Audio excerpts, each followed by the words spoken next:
Okay, hi everyone. So this was a table given to us by a family friend just for free, and I've decided to put it to good use. Turned it over because I like it that way. But look, only problem is I want to get rid of these wheels. Can't get it out, as you can see. But you can tell that I have got one out. So I looked at a couple of YouTube tutorials and I can't seem to find a hammer or anything like that. So here we go, trusty spanner. Put it under here. Just pull up. Oops. Look, okay. There we go. Put it under. There we go. Now we can save these. We don't have to throw away that. So yet again, put this bit, spanner, under, pull up.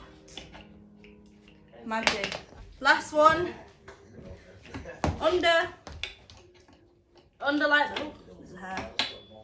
Under like that. Pull up. Magic. So to seal the holes, not gonna put anything special. I'm just gonna put these stickers.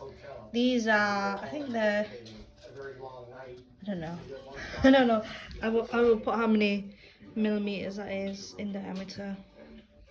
But gonna do that.